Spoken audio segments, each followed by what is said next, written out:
I came across the Renegade as I was in search of a sport utility quad with independent rear suspension, electronic fuel injection, decent power, and not too much weight. I'd owned a 2006 Wolverine 450 Yamaha 4x4 and loved it, but sold it to get something with IRS and EPS, but still wasn't too heavy or tippy. I found a nice king quad Suzuki AXI 500, but after one hard day of trail riding, I managed to break the battery post and crack some plastics. So that wasn't going to work.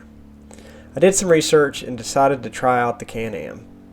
The Renegade is a great sport utility quad that offers a lot of performance and features. It's incredibly comfortable on the trails at low or high speeds. The seat is roomy and cushy, and the ergonomics are good. The footwells are deep but have a raised metal foot peg that works well no matter the type of boots you have. The digital display features the usual miles, hours, and fuel level, but also can display speed and RPM at the same time, which is a nice feature. The funny thing about this Can-Am is the first time I took a look at it and started it, it said "Hello Brian," which would be my name, just spelled a little wrong.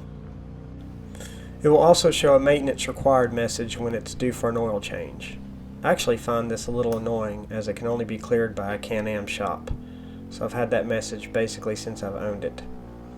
The Rotax twin fuel-injected engine manages to be very torquey down low but still revs out nicely. Top speed is in the low 60s. It features a thumb switch for four-wheel drive. You do have to come to a complete stop to switch in and out of four-wheel drive, which I'm not a fan of. Shift on the fly is much better, like I had on my Wolverine and the Suzuki King Quad. It does not have a locking front diff, but it does feature Visco lock, which is supposed to sense wheel spin and lock in the other wheel. Having a switched locking diff is nice, but this system works fine. I've climbed some fairly gnarly hills and gone through greasy mud with no issues. It has a big gun exhaust, which sounds great with this Rotax engine. The suspension works very well for moderate to aggressive trail riding. You can really tell the benefit of independent rear suspension on rocky terrain at speed. It just soaks up the bumps. It's also much more forgiving if you don't hit a trail jump perfectly. Not like going off a jump on a monoshock rail quad, where you end up sideways in the air and are rewarded with two landings, first one side, then immediately the other. Of course, it is still a larger sport utility quad and not a motocrosser. I let a friend take it and ride it multiple times who weighed over 200 pounds. He was pretty aggressive on the jumps and ended up bending one of the rear shocks, which I had to replace. Fox makes a great and affordable suspension upgrade for the second generation Renegades, but I could no longer find the kits for the first gen. And I didn't feel like spending over $1,000 on an Elka upgrade, so I just replaced it with another factory part. No problems so far. Handling is solid and the quad easily goes where you want it, even without power steering. It's possible to get the handlebars yanked around if you do hit a large rut at speed. A steering stabilizer could be added to fix that. It takes curves smoothly and will do a decent job of drifting for an IRS quad. Brakes feature drilled discs up front and a single drilled hydraulic disc in the rear. They offer plenty of feel and do a good job of bringing the quad to a stop quickly and resisting fade. Front and rear levers are on the handlebars, and you have a rear foot brake as well. It has park, reverse, neutral, high, and low.